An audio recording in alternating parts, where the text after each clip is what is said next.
कि सबसे ज्यादा बेईमानी का पैसा चोरों ने, ठगों ने, किसी ने खाया है तो वो भ्रष्ट जनता party which is BJP, Bharatiya Janata party जो अपने आप को कहती है, इसी पार्टी ने सबसे ज्यादा पैसा खाया होगा, इसी पार्टी ने लूट पिट मचाई है, इसी पार्टी के अंदर सबसे ज्यादा क्रिमिनल्स, रेपिस्ट, महिलाओं का शोषण करने वाले। और मैं डंके की चोट पे कहती हूं कि चाहे वो ट्राइबल महिलाओं है मणिपुर की, चाहे आपके सामने दलित महिला बैठी है, चाहे आपके सामने मनीषा वाल्मीकि थी हाथरस की, चाहे नांगल की बेटी थी, जब जब दलित महिला का रेप होता है तो जब एक्यूज जो होते हैं इसके अंदर शामिल, बीजेपी के साथ कोई ना कोई लिंक होता है और भ्रष्ट जनता पार्टी उनको बचाने के लिए आगे निकलती है, क्योंकि ये पार्टी इस देश के लोकतंत्र को खत्म करने के लिए आई है, दलितों के, आदिवासियों के लिए उनका विनाश करने के लिए आई है। संविधान खत्म तो आपका सब कुछ खत्म, क्योंकि आज संविधान है तो हम लोगों के अधिकार बच जाते हैं। आज संविधान है तो भी 197 डेज के बाद भी एक ताकत से डॉक्टर तू बोल पा रही है और आपके सामने बीच में बैठी है, बेखौफ, बिना डरे बीच में आपके बैठी अपनी आवाज बुलंद करने के लिए। लेकिन अगर इनको ये गलतफहमी है कि हम बोलेंगे नहीं तो ऐसा नहीं होगा, क्योंकि इस राजा की, मैं बार बार कहती हूं, इस राजा की सारी ताकतें उस तोते में है जो कि ईवीएम है। आप सबको, पूरी जनता को, पूरी आवाम को, पॉलिटिकल पार्टीज को, सोशल मीडिया के माध्यम से कितने भी संगठन संघर्ष कर रहे हैं जो सामने भी नहीं आ पा रहे हैं, आप सबको एक होकर इस तोते को मारना पड़ेगा अगर आपको उस राजा से छुटकारा चाहिए। अगर ईवीएम खत्म नहीं हुआ तो कुछ नहीं बचेगा। डॉक्टर रितु को क्यों न्याय नहीं मिल रहा? क्योंकि सत्ता में ये सरकार है। आज पहलवान बेटियों को क्यों न्याय नहीं मिला? सत्ता में सरकार है। मणिपुर की बेटियों के साथ या मणिपुर क्यों जला, आग में ढसा, ये सरकार है। हंसदे गांव क्यों खत्म हो रहा है? क्योंकि सत्ता में ये सरकार है। और उनको जो फंड देने वाले अंबानी, अडानी, टाटा, बिरला जैसे जो पीछे बैठे हैं, उनके दोस्त, उनको पता है कि ये लोग ये जल जंगल जमीन काटेंगे, पैसा हमें मिलेगा। आज मैं आपको बता रही हूं, ये जितने चोर चक्के भागे हैं ना देश से, ललित मोदी, नीरव मोदी, फिर उसका विजय माल्या, इन सबका जो पैसा है ना, जो इन सब ने, हमारा पैसा, गरीबों का टैक्स पेइंग का पैसा, मेहनत का पैसा जो बैंकों में पड़ा था, वो सबका पैसा लेके बाहर भागा और इन्होंने ही भगाया। और वो फंड उन्होंने वहां से इन्हीं को भेजा, इन्हीं को वो बॉन्ड साइन कर करके इनको भेजा, इन्होंने तुड़वा के वो फंड यूज किया। अब ये मानने की जरूरत है कि देश का पैसा, जो जनता का पैसा होता है, उसमें से 80% बजट इन्होंने सिर्फ एडवर्टाइजमेंट पे खर्च किया और 20% खुद खा गए। हमें क्या दिया? ठेंगा। हमारे पास क्या है? ठेंगा। ये है जुमला जो आपको दिया है, आपके पास कुछ नहीं है। तो वो 80% बजट जिसके खिलाफ वो अभी आपने देखा कि फेक एडवर्टाइजमेंट जो चल रही है, मोदी जी ने इतना कल्याण कर दिया, मोदी जी ने हमें बचा लिया, रशिया की वॉर रोक दी। This is what this Modi has done so far in his total career of 10 years. ये अभी प्रेजेंट जब से ये पावर में आए हैं। तो अगर मोदी से बचना है तो पहले तो टीवी मीडिया के माध्यम से ये जो फेक प्रोपेगेंडा, आपके पैसों से एडवर्टाइजमेंट चलाई जा रही है, इनका निपटारा करना पड़ेगा। ये सत्ता से बाहर तभी हो सकते हैं जब जनता का वोट जहां जा रहा है तो उसको पता चले कि मेरी पर्ची मेरे हाथ में आए, पेपर बैलेट से चुनाव हो, तभी हमारा देश बच सकता है, तभी नारी बच सकती है, तभी भारत असली मायने में विकसित भारत बन सकता है, तभी भारत को विश्व गुरु ये चोर नहीं बनाएंगे, भारत को विश्व गुरु हम बनाएंगे। भारत को असली भारत, जो मूलभूत भारत, जो उसकी वैल्यूज है, वो हम जैसी महिलाएं सशक्त करेंगी उसे, ये चोर नहीं करेंगे जिनकी पार्टी के अंदर रेपिस्ट, क्रिमिनल्स, महिलाओं का शोषण करने वाले वो लोग बैठे हैं।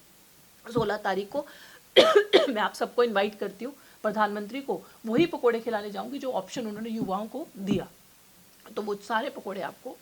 सशक्त महिला जो अपने आप सशक्त है, उसको कमज़ोर करने के लिए, उसको दबाने के लिए मोदी जी, अमित शाह जी ने और आरएसएस, बीजेपी ने पूरी ताकत लगा ली, पर अभी तक ये सशक्त ही है। अब ये 16 तारीख को तय हो जाएगा कि मोदी जी इसके ऊपर लाठियाँ चलवाते हैं इसको सशक्त करने के लिए, या अपनी जेब से, अपनी तनख्वाह से पैसे निकाल के इससे पकोड़ा खरीद के इसका हौसला बढ़ाते हैं। ये 16 तारीख को 11 बजे हम लोग पटियाला हाउस से चलेंगे, ऐसा डॉक्टर रितु ने कहा है। 16 तारीख को 11 बजे पटियाला, 12 बजे 16 तारीख को 12 बजे gate number 4 Patiala house gate से ये जाएंगी और पकोड़े बेचने के लिए प्रधानमंत्री जी के ही निर्देशों के हिसाब से जो पकोड़े बेचने का काम इन्होंने पकड़ा है पीएचडी करने के बाद, क्योंकि यही प्रधानमंत्री के विकसित भारत का एक जो आइडिया है वो यही है कि पीएचडी करो और पकोड़े बेचो। तो उसी विकसित भारत के कॉन्सेप्ट को ये पूरा करने प्रधानमंत्री जी के घर जाएंगे। अब पूरी दुनिया देखेगी, इनको लाठियाँ मिलती हैं, इनको डंडे मिलते हैं, इनको रबर बुलेट्स मिलती हैं, इनको जेल मिलती है, या मोदी जी अपनी जेब से निकाल के जो भी 1, 2, 3, 4 पकोड़े खरीदते हैं, तो वो पता लग जाएगा 16 तारीख को 12 बजे gate number 4 Patiala house court. एक बात और अमित शाह जी को याद दिला दूं ताकि उसको करेक्ट कर लेना। अब आप अमित शाह जी ध्यान से सुन लीजिए, आपने 12 तारीख तक एक झूठा और नकली धारा 144 का ऑर्डर दिल्ली पुलिस से दबाव डाल के जो निकलवाया हुआ लगता है, उसकी तारीख भी 12 तारीख तक है, ये जो कल है। तो वो धारा 144 भी नई दिल्ली से खत्म हो जाएगी। अब तो इनके पकोड़े बेचने में कोई रोक टोक नहीं है ना।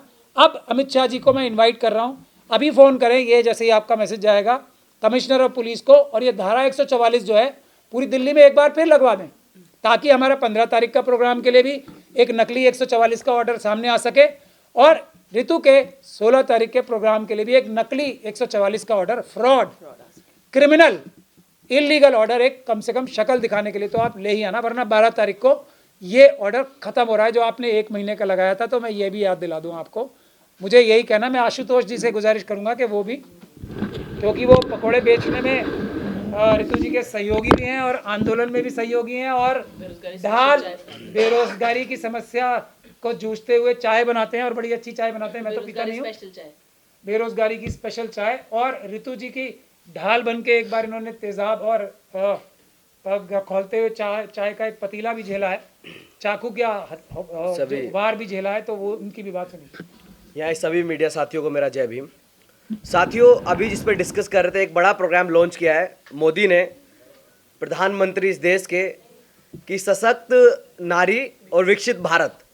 ये सशक्त नारी जो इस देश में हैं, क्या उनको वो झेल पा रहे हैं? सबसे पहला सवाल तो ये है कि एक्चुअल में जो सशक्त बन जाती हैं, जो नारियां अपनी भाषा बोलती हैं, जो नारियां नारियों के हक में खड़ी होती हैं, जो और तमाम तरीके शोषण के खिलाफ खड़ी होती हैं, क्या उनको वो झेल पा रहे हैं? सही में तो ये जो ड्रामा रूपी जो सशक्त नारी का जो एक अभियान लॉन्च कर रहे हैं, वो विकसित भारत का, सही में तो आप लोग जानते हो कि कितना भारत विकसित हो रहा है, कितनी नारियां सशक्त हो रही हैं। मोदी जब जीटीबी स्टूडियो में बैठ के बोलता है कि पकोड़े, अगर आपके जीटीबी स्टूडियो के बाहर कोई पकोड़े बेच रहा है तो वो रोजगार है या नहीं? या तो मोदी अपने इस भाषण को पीछे ले, अपने स्टेटमेंट को, अगर सच में इम्प्लीमेंट कर रहे हैं तो जब डॉक्टर ऋतु दिल्ली यूनिवर्सिटी में ये तमाम जगह पकोड़े बेच रही होती हैं तो उन पर एफआईआर क्यों कराते हैं? अमित शाह से डायरेक्ट कह के दिल्ली पुलिस क्यों उनके साथ शोषण कर रहा है? तो ये तमाम तरीके के सवाल इनके मोदी का जो प्रोग्राम लॉन्च हुआ है सशक्त नारी और विकसित भारत में, हमारी तरफ से भी हैं, क्योंकि हमारे पास ऐसी नारियां हैं जो सच में सशक्त हैं, वो जो सच में नारियों के लिए काम कर रहे हैं, जो सच में उस सशक्त नारी के कॉन्टेक्स्ट में फिट बैठ रही हैं। लेकिन मोदी का कैसा सशक्त नारी वाला कॉन्सेप्ट है, ये समझ नहीं आ रहा हमको। क्या वो लोग वैसे ही देखना चाहते हैं जैसे इस देश में नारियां घूंघट में रखती थी? अगर ऐसा है तो ऐसे सशक्त नारी अभियान को हम ऐसे ठुकराते हैं। और दूसरी बात और कि इस पर बहुत सारी बातें हो गई कि आने वाली 16 तारीख को मोदी जी को हम पकोड़े खिलाने आ रहे हैं। आप हमारा स्वागत करेंगे, कैसे करेंगे वो आपका अपना संदेश होगा, लेकिन हम अपनी तरफ से दिल्ली यूनिवर्सिटी के स्टूडेंट और प्रोफेसर ऋतु के साथ, महमूद प्राचा साहब के साथ, हम मोदी जी के घर जा रहे हैं 16 मार्च सुबह 12 बजे पटियाला कोर्ट के गेट नंबर 4 से। तो मोदी जी आपको हम बुला रहे हैं कि आप आइए, हमारे हाथ की चाय और पकौड़े जरूर खाइए।